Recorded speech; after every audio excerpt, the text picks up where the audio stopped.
Hello and welcome to the Car Care channel. In today's video, I want to share with you some things that you did not know about your modern Toyota and Lexus. It's a lot of little things that some of them are features that you should know about that are nice, and some features that don't work as well and sometimes can be super annoying. Let's get started.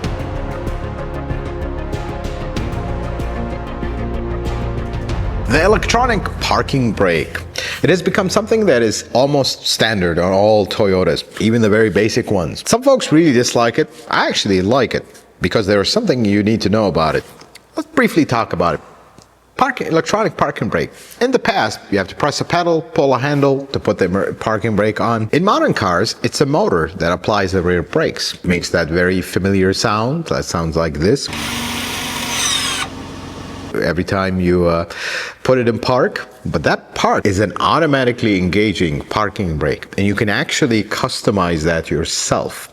You can engage it, so every time you put it in park, it engages the parking brake. When you take it out of park, it disengages it, which is actually recommended, or you can disable that feature. Here's how you do that.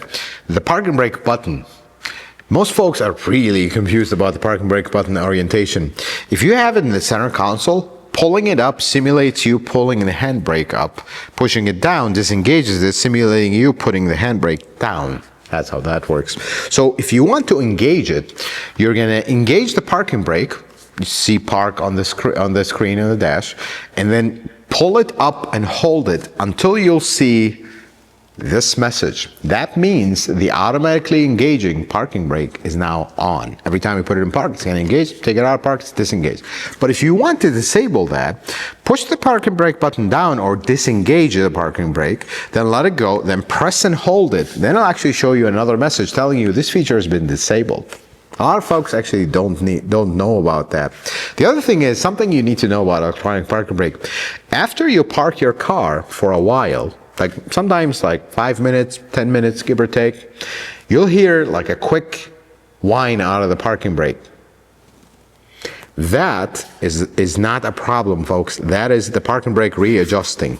That is normal, and all Toyotas will do that. Some folks will notice it, some folks will not notice it. Because how often do you shut off your car, get out of it, lock it, and stay by it for 10 minutes? Not a lot. Usually you park it and you walk away from it.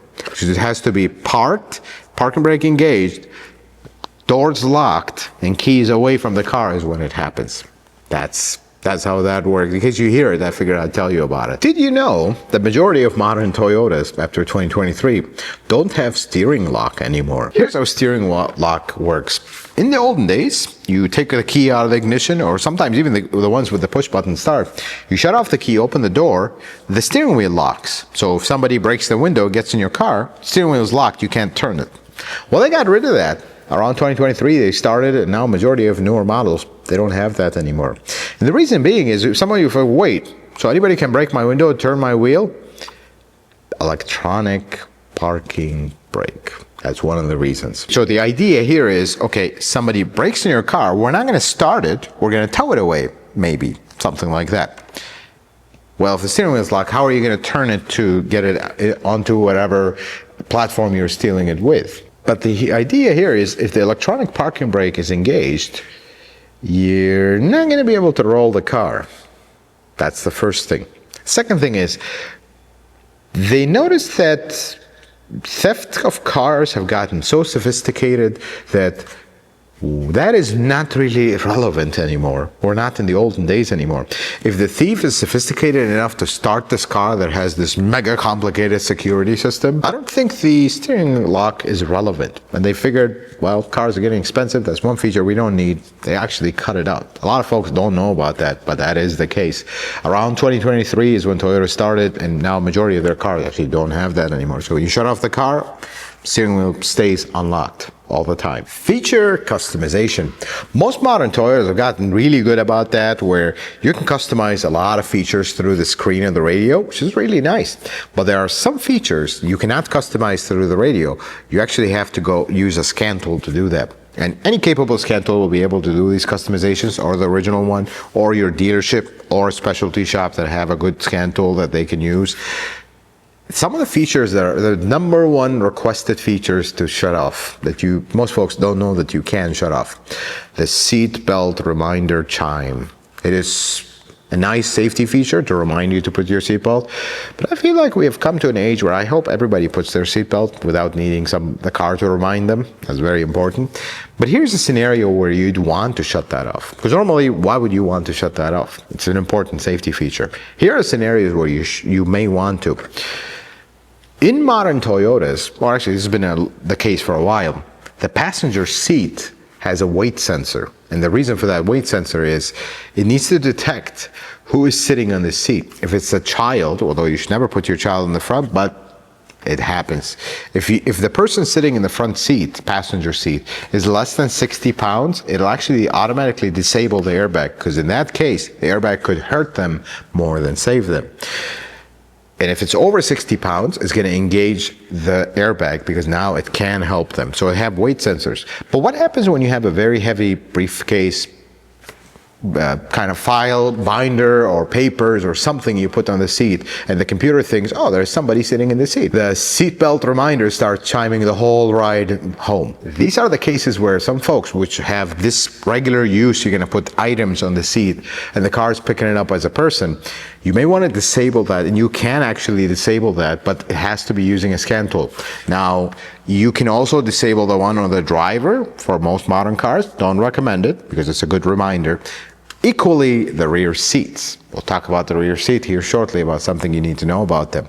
But this is one of the number one requested feature customization at the shop here. So this is something you need to know, that you can shut these off. In the old days, you could not. Now you can, and it's a feature you can customize. Did you know that most modern Toyotas have a remote starter? Now, this is widely circulated, so we're not going to spend a lot of time on it. Modern Toyotas, you can get a remote start in the app, you got to pay the subscription and all that. But did you know you can actually press the lock button 3 times? So the first time you press it, second time you press it, third time press and hold it, the car will flash and you'll remote start it. A lot of folks don't know about this feature. The only downside of it is you are significantly limited by the range of that remote. And small rant, many other manufacturers have a much better way to do this than pressing lock 3 times. Especially if you're a little bit further, it's very annoying to get it just right. But just know you can, it's not only in the app, you can actually use the remote to start the car as well. This feature we're going to talk about is one of the annoying ones, and one that will make some owners super frustrated. And unfortunately, it's user error. Rear seatbelt reminders. 2018 Camry was blessed us with this wonderful feature. The idea here is if somebody in the back doesn't put their seatbelt, the car will remind you. But actually, majority of Toyota owners do not know that that's not the case. Here's the idea. Why do we need seatbelt reminders for the back? Is it to remind us to put the seatbelt on, or is it to remind us of something else? In the safety mind, who's going to sit in the back seat? Who are we worried about not putting the seatbelt in the back? Kids. That's what we're generally worried about. The idea here is, and this is how Toyota actually does their rear seat reminders, we're not worried about the parent not putting their seatbelt for their kid. We're worried about the kid taking off their seatbelt while you're driving. That's the design idea. So here's how that works. Because most folks think that if you don't put your seatbelt, it's going to chime. Well, how does it know there's a person there? It actually doesn't. There's no sensors to tell it that. Some other manufacturers do use sensors, which do have their own set of problems, but Toyota doesn't. Here's how that works. When you open the back door, the car knows that there's activity in the back door, so it's going to start scanning. What is it scanning for? The seatbelt buckles. Whatever buckle gets buckled, while after the door closed, there's somebody there.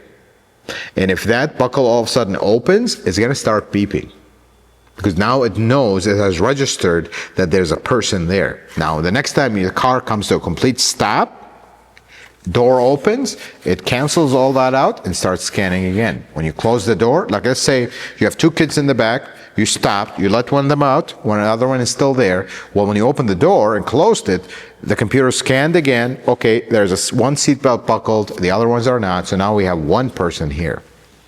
That's how that works. Here's what you need to know about that.